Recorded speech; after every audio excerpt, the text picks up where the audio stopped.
Right. ఒకసారి ఈ డిఎస్సికి సంబంధించినటువంటి పేపర్ లీకేజీ జరిగిందనడానికి ఒక ఉదాహరణ నేను ఒకసారి చూపిస్తాను. నవీన్ అనేటటువంటి అభ్యర్థి ఫస్ట్ ర్యాంక్ సాధించారు.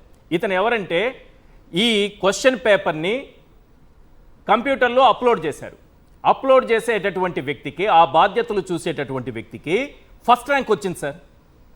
అతను ఫస్ట్ ర్యాంక్ వచ్చిన అతనికి వీళ్ళు పోస్టింగ్ ఇవ్వలేదు. కారణం ఏంటి అంటే అక్కడ దొరికిపోతాం కాబట్టి, మొత్తం స్కామ్ బయటపడుతుంది కాబట్టి, లీకేజీ అనేది అతనికి మాత్రమే పరిమితమా, అతను ఎంతమందికి ఇది ఇచ్చాడనేటటువంటి అనుమానంతో అధికారులు అతనికి పోస్టింగ్ ఇవ్వలేదు. అతను ఏం చేశాడంటే కోర్టుకు వెళ్ళినటువంటి పరిస్థితులు కనిపిస్తున్నాయి. ఒకసారి చూడండి, తన గురించి కోర్టులో ఆయన సబ్మిట్ చేసినటువంటి అంశం చాలా క్లియర్గా ఉంది. ఇందులో I secured 89.74 marks in school assistant and 78.73 marks in TCT. Similarly, in the merit list published for TCT in Zone 2, my name was figured at rank number 6 in the zone merit list. రెండో దాంట్లో అయితే number 2లో ఉన్నారు, అక్కడ చూస్తే number 1లో ఉన్నారు. Number 1 first rank వచ్చినటువంటి వ్యక్తికి వీళ్ళు అసలు పోస్టింగే ఇవ్వలేదు. ఒకసారి మెరిట్ లిస్ట్ను కూడా స్క్రీన్ పైన చూద్దాం సార్, అందరికీ క్లియర్గా అర్థమవుతుంది. మెరిట్ లిస్ట్ చూపించండి. ఎస్, ఈ మెరిట్ లిస్ట్ను ఒకసారి చూస్తే మనకు బాగా అర్థమవుతుంది సార్. నవీన్, నేను చెప్పినటువంటి వ్యక్తి, ఇక్కడ కనిపిస్తున్నటువంటి మెరిట్ లిస్ట్ను చూస్తే Naveen Purama, Radhakrishna father name, date of birth, gender, caste, EWS, local, non local, ex servicemen, PH, total score, rank 1 పైనుంది చూడండి. ర్యాంక్ 1 మొదటి ర్యాంక్ అతనికి వచ్చింది. కానీ ఎప్పుడైతే లీకేజీ వ్యవహారం బయటకు వచ్చిందో వెంటనే ఏం చేశారంటే ఆ మెరిట్ లిస్ట్ని మార్చేశారు సార్. అతని పేరును తొలగించారు. తొలగించి ఏం చేశారు, మళ్ళీ ఒక మెరిట్ లిస్ట్ రిలీజ్ చేశారు. ఇందులో కోలా రామాంజనేయులు, ఫాదర్ నేమ్ వచ్చి సుబ్బారావు, ర్యాంక్ 2. ఎక్కడైనా మొదటి ర్యాంక్ లేకుండా సెకండ్ ర్యాంక్ వస్తుందా? ర్యాంక్ 1 ఉంటేనే కదా 2 వస్తుంది. మరి 1 ఎక్కడ మిస్ అయింది? మొత్తం తీసేశారు, డిలీట్ కొట్టేశారు. ఎందుకంటే లీకేజీ విషయం బయటపడిపోతుందని. చాలా సింపుల్గా అర్థమైపోతుంది కదా అందరికీ.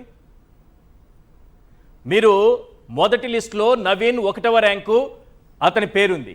రెండోసారి రిలీజ్ చేసినప్పుడు అతని పేరు తీసి సెకండ్ ర్యాంక్ నుంచి వచ్చారు. 2, 3, 4, 5, 6, 7, 8, 9, 10 అంట ర్యాంకులు. ఒకటి ఎక్కడ పోయింది? ఎలా మిస్ అయిపోయింది? ఎక్కడ దారి తప్పింది? దారి తప్పింది ర్యాంకు కాదు, మొత్తం వ్యవస్థ దారి తప్పింది. విద్యాశాఖ మంత్రి గారు దారి తప్పారు. 1వ ర్యాంకు మిస్ అయిపోయింది. ఎందుకంటే పేపర్ లీకేజీ జరిగి అతను ఫస్ట్ ర్యాంక్ కొట్టేశాడన్న అనుమానంతో అతని పేరుని తీసి పక్కన పెట్టారు. అతనికే పరిమితమైందా ఆ పేపర్? మరిన్ని చోట్లకు వెళ్ళిందా? వీటన్నిటిపైన క్లియర్గా మాట్లాడుకుందాం. ఓ డిఎస్సి అభ్యర్థి గారు కిరణ్ గారు మనతో పాటు ఉన్నారు. కిరణ్ గారు, సింపుల్గా నేను ఒక విషయం అడగాలనుకుంటున్నా. లోకేష్ గారు లేకపోతే ప్రభుత్వ అధికారులు అసలు లీకేజీ జరగలేదని క్లియర్గా చెబుతున్నారు, స్కామ్ ఎక్కడా జరగలేదని చెబుతున్నారు. సరే, ఇది రాజకీయ అంశంగా చూసి లోకేష్ గారు మీరు చర్చకు వస్తారా జగన్మోహన్ రెడ్డి గారు అని క్వశ్చన్ చేస్తున్నారు. మీకు అన్యాయం జరిగిందని అంటున్నారు కదా, మీరు చర్చకు వెళ్ళడానికి సిద్ధంగా ఉన్నారా ఒకవేళ అవకాశం వస్తే లోకేష్ గారితో? ప్యానల్ మెంబర్స్ మొదటగా నమస్కారం అండి. నమస్తే అండి. తప్పకుండా మేము స్వాగతిస్తున్నామండి. ఆయన జగన్మోహన్ రెడ్డి గారిని చర్చికి రమ్మని పిలవడం కాదు, మేము పిలుస్తున్నాం. మేమే ఒకవేళ నిజంగానే చిత్తశుద్ధి ఉంటే, మొరాలిటీ ఉంటే మేమే పిలుస్తాం. మేమే ఒక వేదిక ఏర్పాటు చేస్తాం. మేము ఎక్కువ మంది కూడా జస్ట్ ఏంటంటే ప్రాబ్లంకి ఒకరు చొప్పున వచ్చినా చాలా మంది అయిపోతారు. ఎందుకంటే నెంబర్ ఆఫ్ ప్రాబ్లమ్స్ ఉన్నాయి ఇందులో. కాబట్టి మేము ఒక 15 నుంచి 20 మంది వస్తాం. Aspirants with hall tickets, hall ticket పట్టుకొని మేము వస్తాము. హాల్ టికెట్ చూపించి అక్కడ కూర్చుంటాం. నేను డైరెక్ట్ ఒక ప్రశ్న అడుగుతాను. ఒక 2-3 పాయింట్లలో పేపర్ లీకేజీ జరిగింది, ఇదొక స్కామ్ అని చెప్పడానికి 2-3 ఎగ్జాంపుల్స్, కేవలం ఒక 2 లేదంటే 3 ఎగ్జాంపుల్స్ ఏమైనా చెప్తారా? ప్రధానమైన పాయింట్లు. పేపర్ లీక్ అవ్వలేదు అని చెప్పడానికి ఏమైనా నిజంగానే ప్రూఫ్స్ ఉన్నాడు అని కరెక్ట్ గా చెప్పడానికి వాళ్ళ దగ్గర ఏం లేవు. ఎందుకంటే నవీన్ అనే ఎవరైతే ఉన్నారో మీరు ఇప్పుడు చూపించినట్టు, ఆయన సోషల్ స్టడీస్ లో అసలు ఎగ్జామ్ రాసి ఉద్యోగం సంపాదించుకోవడానికి సంవత్సరాల తరబడి కష్టపడుతున్నారు ఆస్పిరెంట్స్. సింగిల్ సింగిల్ అటెంప్ట్ లో ఆయనకి ఫస్ట్ ర్యాంక్ వచ్చింది. ఓకే. సింగిల్ అటెంప్ట్ లో వచ్చింది ఫస్ట్ ర్యాంక్. ఎన్నో సంవత్సరాలుగా కింద మీద పడి కష్టపడుతూ సోషల్ ఎగ్జామ్ రాసి సోషల్ స్టడీస్ ఎగ్జామ్ రాయడం అంత సులభం కాదు, చాలా కష్టం. అలాంటి కష్టమైన పేపర్ని చాలా సింపుల్ గా ఆయన ఫస్ట్ ర్యాంక్ కోట్ చేశాడు ఒకటి. ఇకపోతే ఏంటంటే అంటే ఎవరైతే ఫస్ట్ ర్యాంక్ స్కోర్ చేశాడో ఆయన, నేను చెప్తున్నాను ఏంటంటే అంటే లాట్ ఆఫ్ కోచింగ్ సెంటర్స్ తో అటాచ్మెంట్ ఉంది. ఎందుకంటే ఎస్సీఆర్టీ మెంబర్స్ ఇందులో ఇన్వాల్వ్ అయి ఉన్నారు. 100% ఎస్సీఆర్టీ మెంబర్స్ ఇందులో ఇన్వాల్వ్ అయి ఉన్నారు. ఎస్సీఆర్టీ మెంబర్స్ ఎవరైతే ఇన్వాల్వ్ అయి ఉన్నారో వాళ్ళందరికీ కోచింగ్ సెంటర్స్ తో కనెక్షన్ ఉన్నాయి. మీరు గమనిస్తే మొన్న ఏంటంటారు ఒక సక్సెస్ మీట్ ఏదో చూసాం వీడియో లేటెస్ట్ గా. మొన్న నేను నాకు చాలా ఆలస్యంగా వచ్చింది. అందులో ఎస్సీఆర్టీ మెంబర్స్ కొంతమంది పాల్గొన్నట్టుగా కనిపిస్తుంది. ఓకే. సక్సెస్ మీట్ లో కోచింగ్ సెంటర్ ఎస్సీఆర్టీ మెంబర్స్ కి ఏంటండి సంబంధం? కోచింగ్ సెంటర్లతో ఏం లింక్ సార్ వీళ్ళకి? ఇప్పుడు జరుగుతున్న దేశం మొత్తం మీద జరుగుతున్నది అదే కదా. కోచింగ్ సెంటర్లు లాభపడటానికి పేపర్ లీకేజీలు జరుగుతున్నాయి.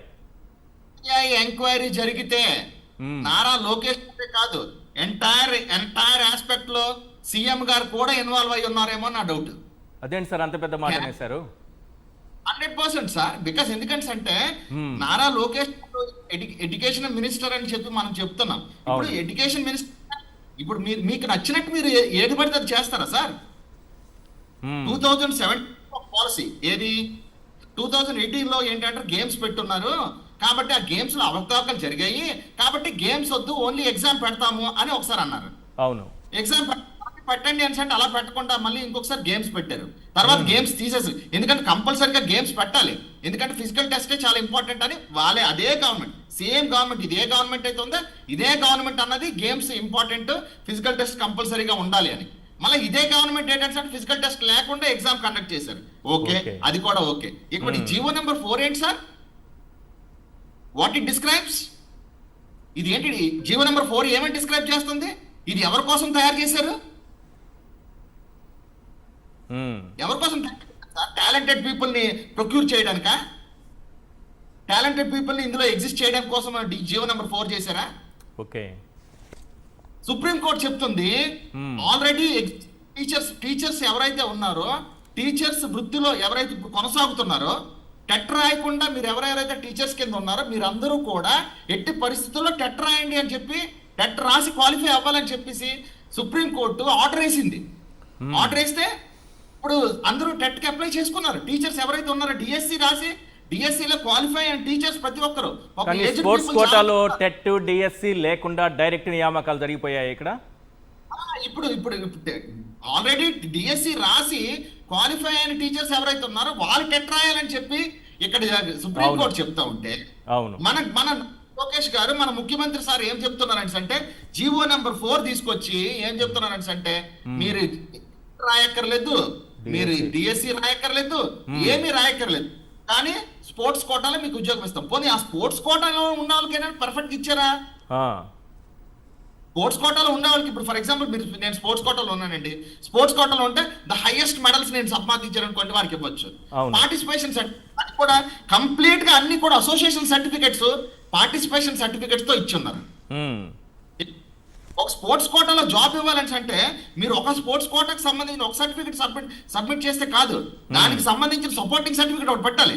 అంటే బికాస్ ఎందుకంటే ఫర్ ఎగ్జాంపుల్ నేను ఇప్పుడు నేషనల్లో ఒక సర్టిఫికెట్ నేను పెట్టున్నాను అనుకోండి, నేషనల్లో నేను ఆడాను, నేషనల్లో నేను పార్టిసిపేట్ చేశాను అనుకోండి, స్టేట్ లెవెల్లో నేను మెడల్ కొట్టిన సర్టిఫికెట్ సపోర్టింగ్ పెట్టాలి సేమ్ గేమ్ లో.